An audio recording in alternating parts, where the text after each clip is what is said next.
Welcome to the Software People Stories. I'm Shiv. I'm Chitra. And I'm Gayatri. We bring you interesting, untold stories of people Associated with the creation Or consumption of software-based solutions. You'll hear stories of what worked, and sometimes what didn't, you will also hear very personal experiences. and insights that would trigger your thoughts And inspire you to do even greater things.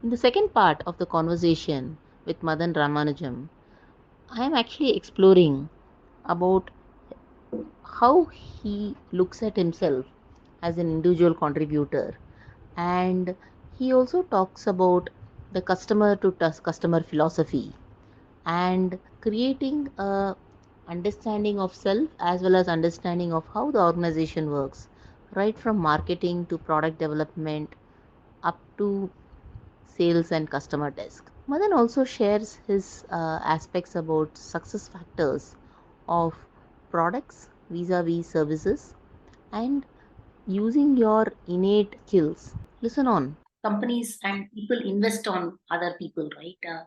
In the end of the day, you bring a sense of loyalty and share a sense of values with it. It's not easy, but I guess that's how the market is. When there is a supply, the supply is more, demand is less, then things twist in a different way. But the point that you brought up is a very good point that you brought up, right? Which is, how do you get right-minded people? In fact, it's about right-mindedness, right? And people understanding what to expect from a startup, what not to expect from a startup. And startup is like people, when people sign up for working for a startup, it's really not for today's salary, by the way. I have taken the stance even long ago, and I had an offer from a huge company versus a small startup. This was in 2000. And I took the stance of those days. I mean, of course, today it might not look like a big value, but it was almost $1,000 more in the other company, in the big company. But I took a cut in my salary of $1,000 per month. $1,000 per month was a big money that time because one, I was very young, and two, at that time, $1,000 was indeed considered a big money in Bay Area. Okay? And I took that salary cut just because I got more stocks, even though I know 1 out of 10 companies is what is the success rate, right? I mean, eventually it got acquired by Nokia. This was a company called Amber Networks. It got acquired by Nokia, and we got good evaluation. And most of my friends bought BMWs and houses in Bay Area, while I wanted to move back to India, so I bought house in Indranagar. But then, keeping that aside, but so it is about the right-mindedness, what to expect from a startup. It's like leaving the small fish for the big fish. That's something that people need to come with, and it's slowly catching up in India.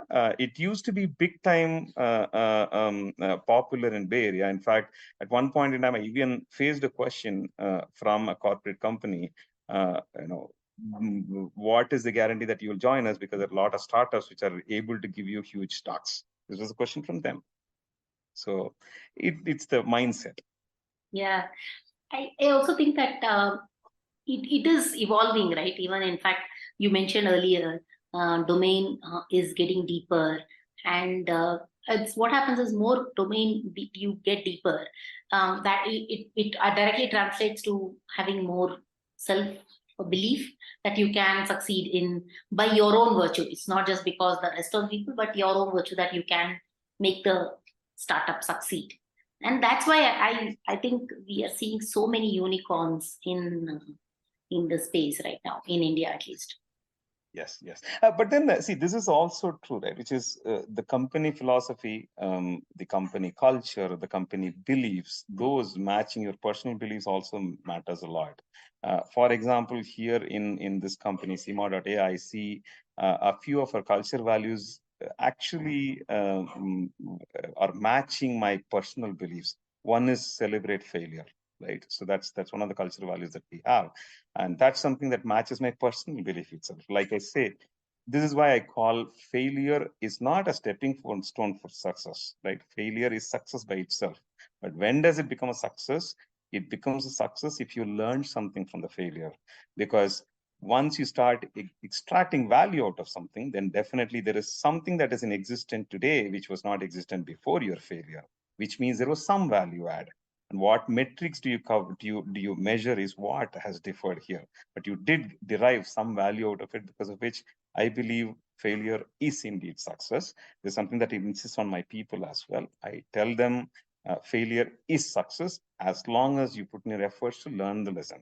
So be curious. That's curiosity is the strength. It all boils down to curiosity. Totally agree with you, Anand. So you mentioned about the part around parking lot syndrome, people moving in, moving out, as well as understanding what does a startup do, and understanding the value of tomorrow vis-a-vis what is coming in today. I also see that closely related to, we earlier we used to be all in the services, right? Services is basically today's whatever you deliver today, that's what you get, and then or product where you spend time to get for the future. How do you? I know you've been in the product space now, but how do you see yourself? I mean, as far as product building is concerned, as well as creating a space to be a product influencer.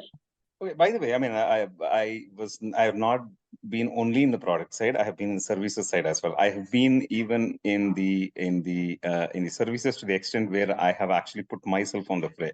So in both the cases, I see it like this, which is, you're always a one-man army, which means doesn't mean that everybody is against you, but it's just that you're always one-man army, and you have to keep giving value add for you to be existent, right? And one. Secondly, you have to keep providing more than what you can. That's something that you have to keep improving in the value add. This is something that goes without saying, irrespective of whether in the service industry or in the product industry, right? And to train yourself, in my case, what I did was this, which is I always saw myself more as a service provider, be it services to people aspect, technical aspect, irrespective of that. So I groomed myself more in as a jack of all trades, because I should be plugging into many different things. So right from the beginning, I planned this, and I used to discuss my manager. In fact, I have done something. If you look at my expertise building, I have been through the breadth of everything. I call myself a customer to customer, right? The reason is because customer from the marketing side to customer in the sales side. In between is where the product development is, right? Product or services doesn't have. Services also provide products, right? So in between is the product building. And I have been in both the parts, meaning I have been into the product management, working with product engineers and doing feasibility analysis, margin analysis, what will be your cost margin, what will be your profit margin, all of those, whether to launch a product or not. Even if you launch a product, what features to be in, what features not adding value, all of those things, right? I've been on that, which is the marketing side of it. Once we decide on what we need to do, I've been on to the development end to end. And then I've been in the productization side as well. And then, like I said, I also got one opportunity to sit on the sales desk, talking to customers as well. So this is more of a from customer to customer, from product side to the sales side, marketing side to sales side. So all of these I learned because I put myself in the fray, where I have always been excited with varieties. This is like the analogy that I usually give is, none of us want to eat only lemon rice every day, right? We want varieties. And that's precisely what I wanted in work as well. So I wanted varieties, and I took up anything that came along the way, and I trained myself to it. That's precisely what I did. And this is what made me the jack of all trades. Perfect. So in terms of, being very intentional about what you want to learn, and learning also you have to put yourself in the path of failure. I think you often say things that you have never tried, you're bound to fail. I mean, it's a given, just that it's somewhat an antithesis, and people don't realize that. Very nice, Mathan. Can you share some stories where you put yourself out there to learn a skill, or do something which is outside your comfort zone that you had an aha moment on? Okay, so for this, I can actually probably give something that's very specific. I can give a brief on what that is also.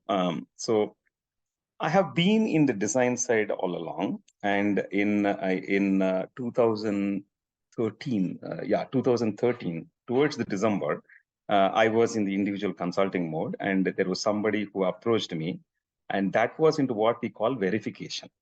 That was not into design, right? And when that person called me, this in India there is no HR consultants and all that was existing those days for individual consultants. For employees, yes, headhunters and people, recruiters, and all of those people help, right? But then in this is only word of mouth, right? And this is through people whom you know, they spread the word, and then you get contacts and you get contracts out of it, right? And so this person called me and he told me, Mathan, there is something that I have which is into verification. Would you like to take it? And that needs to be done, signed off in 3 weeks. Okay, this was in December of 2013. And at that time, I said, yes, I would like to take it. This was completely into a different domain, by the way. Verification is not something that's my core skill set. Even though I had done some verification in 2001, I expressed my interest and I trained myself. Now, when he called me, I said, I will take it up. And he said, Madan, this is what you need to remember, which is, if let's say the project or the deadline is already gone past, which means if at all you succeed, nobody is going to appreciate you, right? And if you fail, you are going to be the one holding the empty bag at the end of the relay race, which means you'll be blamed for everything, right? So do you still want to bet for it? And I did take it up, and I finished it in 3 weeks. And that was a hands-on as well, by the way, because even before that, I mean, in 2010, from 2007 onwards, I started taking up team responsibilities, right? Even though I was hands-on, but I was not hands-on to the extent that I would be. But still in 2013, I took up something which is not my domain, and that was hands-on role. And that was already a project which has already slipped the deadline, which means this is so vigorous. And I did that. And eventually that resulted in a 6 months extension of my contract for the next project. So this is something that I loved. And this is one instance. There was another instance where I have also taken up, because we are talking about the verification side. I come from the design. I wanted to do verification. This was in 2001. And I expressed my interest to my manager at that point in time. This was in US. I was working for Nokia. And I expressed my interest, and he said, okay, now there is an opportunity. Would you like to take it up? And this is a design which is not converging at all. When they fix something, something else fail. When they fix this, something else fail, right? This is not converging at all. And now would you like to take it up? But then you have only 2 weeks. And you're not a verification expert. And you take whatever language that you're comfortable with, but then you have to make the design conversion. This is not as a designer, but as a verification person, right?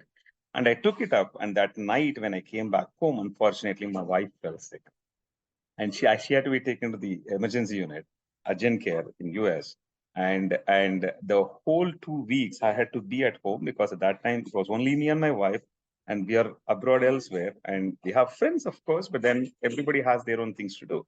So I had to completely work from home as well. It's a completely new experiment for me. I put myself into the fray, and I had to, so those 2 weeks, I was actually doing what my wife needed in the mornings, and I used to work in the nights.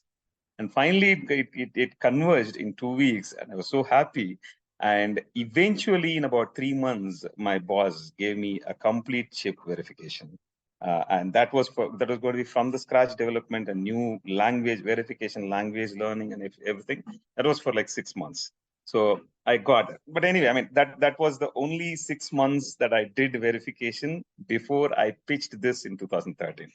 I mean, this is more of the psychological safety that I call it. I mean, nobody will provide us. We have to develop it ourselves. We should be able to take that risk and learn from it, move on. But then what I also realized is, this is something, if I provide to my people, they can be much more innovative than they are, because it's the fear of failure that actually stalls their innovation, is my feel. And so I groom this in my people, especially the people who are typically, what I've noticed in my industry is about 8 to 15 years experience. They are the ones who needs to be groomed for it. Why? Because people who are they're still kids. They are actually, they don't take things seriously. It's okay even they fail. If they don't fail, they might not even understand the big picture. And people who are more than 15 years experience, they usually are mature enough to take failure in its stride. But then the people who are this 8 to 15 years, I've noticed that they take things to heart. So those are the people whom I groom. And the first thing that I do, because I have played strategic roles where I need to go try 10 different things and only one might pass, 9 might fail. But that one success should give us enough yantu to go after new 10. It's not the 9 failures that should doom us down, right? And that's precisely where I used to groom my people, especially 8 to 15 years experienced folks. I have to keep on coaching them about, I have to make them ready for a failure. In fact, I used to coach them more for failure than for success. The reason is because they were high potential people. They know how to groom themselves for success, by the way, especially in this connected world. Everything is in internet. They can read things, they can go through things, and they can succeed. But what they need to be groomed is groomed for failure. And that's something that I used to do meticulously with these kind of folks. So, I mean, my learning the hard way, which I did not get from my environment, I wanted to offer to my folks. That is very cool, Madan. In terms of saying, sometimes I feel psychological safety is within. If I am feeling safe, right, I can create an environment which is more safe. But at the same time, if as a manager, if I can do it better, I have heard this saying that a company is a long shadow of the CEO. And that is true for the manager also, or leader also.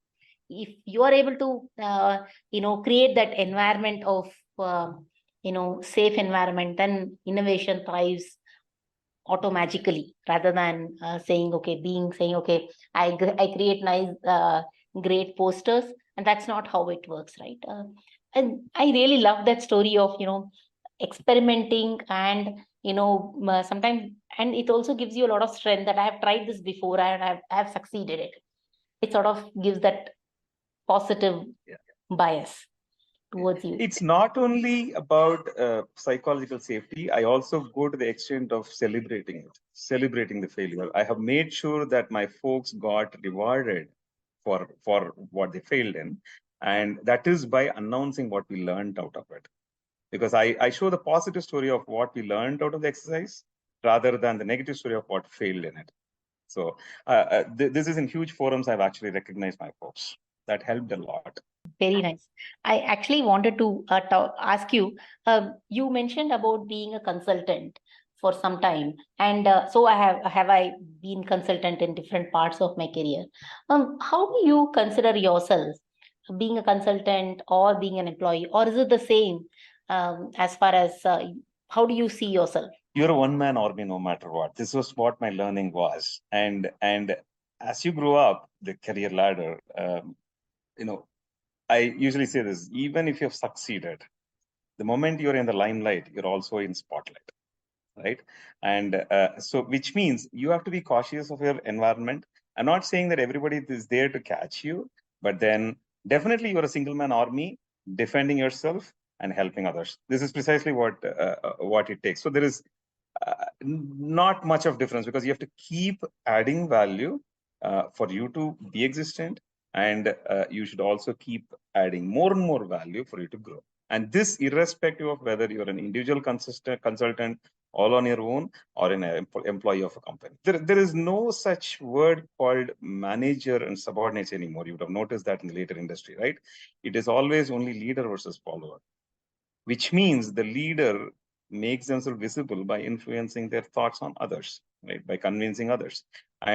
And so the leader could be at the bottom of the reporting hierarchy chain, while the follower could be at the top of the hierarchy chain as well. And good thing is people are actually recognizing this. They want to give that value, right?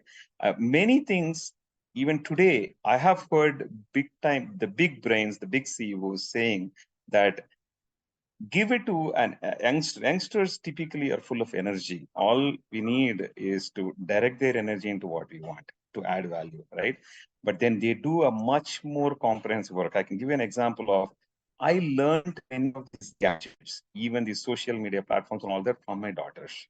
And the reason is because they do much more research and they are much more engineers tweaking things, breaking things and putting them together than me.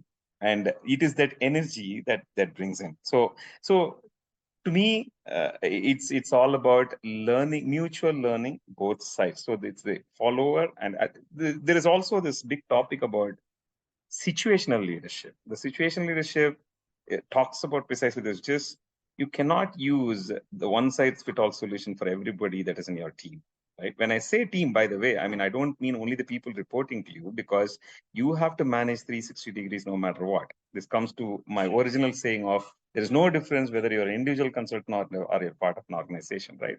So the team has to actually have the synergy to complement each other's strengths and weaknesses. So team has to feel comfortable looking stupid in front of each other. That's the first thing that you require, right? And that's something that I insist on. When I started this thing called learning series, right? This is about learning for what? Not only for the people who are listening to what is being presented, but also for the presenter, because the presenter becomes more thorough when he presents something to the team. Point was, think of it like there are 30 people in the whole team. Now, if you were blessed with one brain versus if you are blessed with 30 brains, look at the amount of scrutiny that you could do. Look at the amount of due diligence that you could do, which means leverage the team and use this as you are blessed with 30 brains for yourself. So look for opportunities, look like a hero outside the 30, not within the 30. Right, so that's something that I insist. So, and this is one part, right? Which is when we talked about the team, we talked about what was that? We were talking about the situation leadership, right? So in that, when we talk about the team, it's not one size fit all for everybody in the team, but it is not a one size fit all for the same person also 5 years before and 5 years later. That's something that we should also realize. Time also keeps changing. As with time, you also keep changing. I also like the fact that stop showboarding within the team. You can, as a team, you can showboard, but don't within the team. If you are doing that, then the point is lost. Right. I use this jigsaw puzzle analogy for this to explain this to people. And this, when the jigsaw puzzle, like, it has the crests and troughs of each of the pieces, right? Now, I ask this question to people whether, let's say you have a jigsaw puzzle, which is all perfect squares or perfect rectangles. And there is a picture that evolves out of after you coin them all. Now, this is on one side. And then the other side, you have this crests and troughs in each of these pieces, which locks them in, right? Now you have a picture on the right side, which is with the crescent troughs, left side, which is perfect squares and rectangles. You have coined the picture now. Now with a little shake, which one will be more stable, right? The one with the crescent troughs. Now my analogy, so the strengths and what we call opportunities, let me use the term weakness of each and every pieces in it. The crest are the strengths and the troughs are the weakness, let's say. The weakness is also an essential part for bringing the bonding within the team. As long as we are there, it's not about competing with each other, it's about complementing each other's gaps. And when I say the pieces of the puzzle, I include peers, I include managers, I include parts of the team, and I include even every team. One of our customers, I was presenting this, stating that, we did our first chip and it came out as a first pass success. And here are the things that you guys contributed to. I wanted all of us to cheer for it together. This was one of the vendor team, right? I was presenting this to them. At the same time, I also showed them that here are certain feedbacks that I have, and teams that both strengths, weakness, both are important aspects, and teams recognize that those are there to bring the bonding. And successful teams bond together, use that as an opportunity to bond each other, to complement each other's gaps or each other's weaknesses with the other strengths. Right? This is precisely what I use for telling people that weakness is not bad. There is nothing wrong to be wrong, right? And you should feel comfortable with the team to bring about a big value. That's what I say. Yeah, I love it. The toughs and the peaks, right? In terms of as long as you learn from each other, I think that's what you mentioned earlier, right? Creating that safe environment. If you have a safe environment, telling it as it is the right thing to do, right? I think the culture eats strategy for breakfast. I think Peter Tucker said, I think that's exactly what you're saying, Mathan. Yeah. So I know we've been talking for some time now. I know between hardware and embedded software or hardware and software, it's more in India, in our context, it's more spoken about in the software sense, be it the Amazons and Flipkarts of the world, or the Zomatos, or any of these companies, or Google for that matter. It's more talked about in India. While in hardware companies is what is actually powering, right from our own mobile phones to everything, that is what is powering it. And you also need to create a lot more fail-safe methodology, because you can't upgrade the software instantaneously. It's a hardware doesn't work like that, right? So how from you being in the industry, how has that impacted you, or has that not impacted you at all? Or do you, I want to understand that part of your Okay. emotions. By the way, there is one correction that I would like to make. Hardware powering software, by the way, it's mutual. Software powers the hardware as well. And the hardware is supposed to give the backbone for the software to work, right? This is how the system is. And even here, I can give you examples of design where I have gone one way and I've gone the reverse also. Example. What does implementing something in software mean versus what does implementing something in hardware mean, right? And hardware, if let's say, just think of it like a multiplier operation, a basic operation, right? Now, how many instructions software that will constitute itself into multiple instructions, right? Which means there are multiple clocks that it takes for it to go to the MAC, the multiplier accumulator unit, and then gives back the results. So the multiple iterations, which means if you implement a logic in the software, it means there is a little extra latency that will come, right? To speed it up, you'll want to implement in hardware, correct? But at the same time, the reverse is also true, right? Which is when you, so it's about scalability versus it's about, or portability, you could call it, right?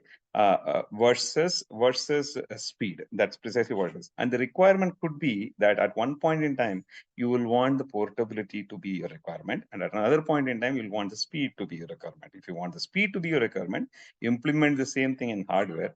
And if you want portability, you implement in software. So it's a trade-off between these two, and both are necessary. And it just depends on what is your situation at that point in time. So what I'm trying to say is hardware empowers software and software empowers hardware. Hardware is nothing without software also. Even in our current scenario, we are building something so generic. Generic platform is what we're building, but over which the applications, the tremendous application which is going to touch people's lives, they're all in software. They use the underlying backbone hardware, but they're all implemented in software. So it's both. So it's not like one is better than the other. No. My question was more around how do you relate yourself as a person? To which community do you relate? Because that is how I was asking. I was not saying which is better, but I'm saying is you as a person, right? Do you relate to both the communities, or how does that work? Well, I do relate to both the communities, but unfortunately, my knowledge is limited to only embedded software, even if I say so, not into the application software much. Because this is what I live day to day, right? And embedded systems includes both hardware and software playing an equal role. So I see myself as a systems person on one side, but on the other, to me, when it comes to which one would I prefer to take on, actually, I will be open to anything that comes along. I can give you examples of, I used to have a team which was called logic design team, which was into hardware design. But at the same time, I was also given a team which was actually into C modeling. And I mean, I'm not a C expert, but then the C modeling team also was an opportunity, and I could bring about the difference. And how did I bring about the difference? Be it hardware or software, in both the cases, to me, I don't know if you have seen this model called Golden Circle model by Simon Sinek. It talks about the inner core is why, how, and what, right? Now, how and what are more domain specific. Why is not, right? That gives me the right, which is I operate on the why part. And I operate on the why part. Why do we do something? I can give you an example of the C modeling team when it was assigned to me. The goal of delivering C model, like I said, it's a model. It's a model of what? It's a model of the hardware that we're building. We're in the process of building, and we wanted to represent to our end users. They could be system builders or they could be software developers who will want to know how our chip will behave. And the chip process takes years. But then at the same time, can we parallel the effort of software development while our chip is being built? And this is what is called left shifting in the industry, right? Which is you early enable your system developers, software developers, and your customers with what you're going to give 1 year later by representing that in a model. And we use the C model. Okay. Now, C model was seen more as a model to represent and for the left shifting. But then I brought in this thought of why can't I see the C model as a machine readable document, machine readable document, right? I can see it that way. Why? Because what I noticed was when we saw that our silicon product, the customers actually keep filing bugs on us. And when I go through those bug reports, I noticed that 47% of the bugs were basically in the understanding of our system, which means I could not represent my system, all permutation combinations of my system in English.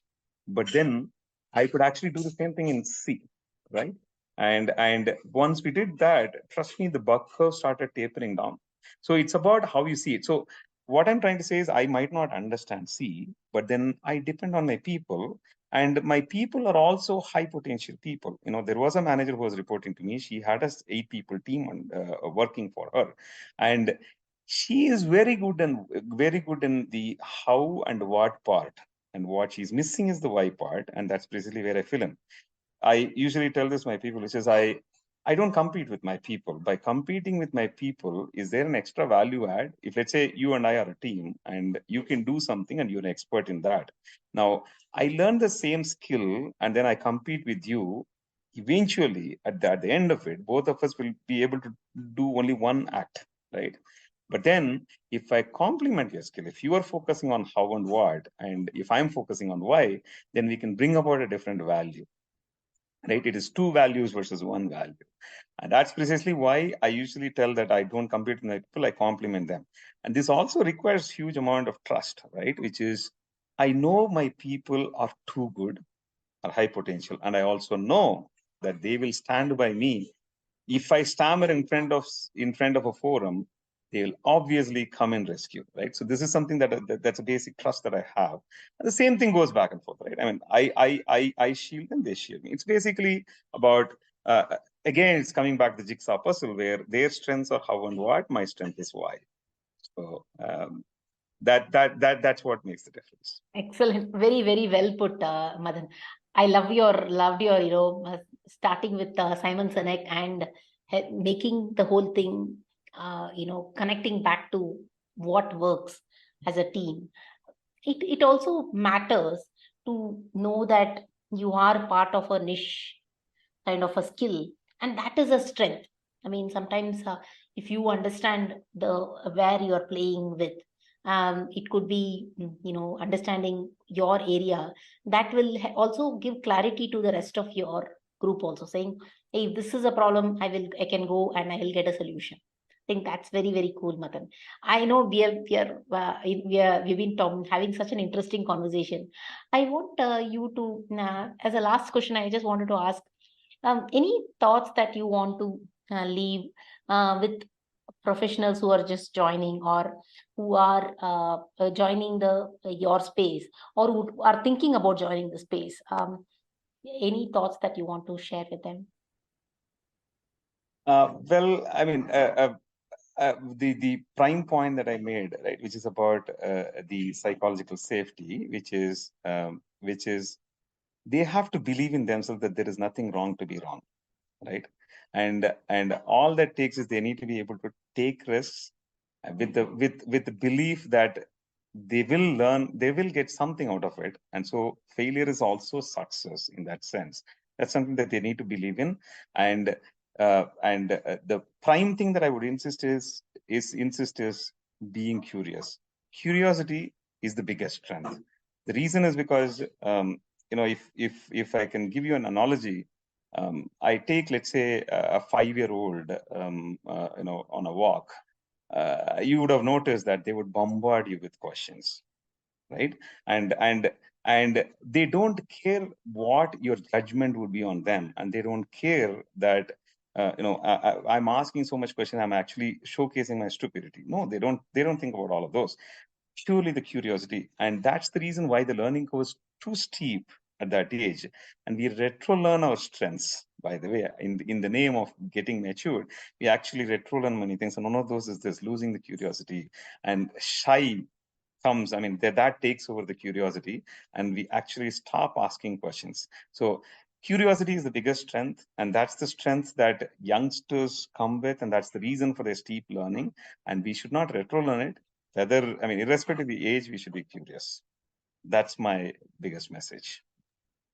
Thank you so much, Mathan. I really, really enjoyed our conversation today, and I really appreciate your time. Thank you so much for your time today. Thanks, Roy. It was my pleasure, actually. This gave me a platform to talk about many things, and it took me back in ages, and it made me feel young.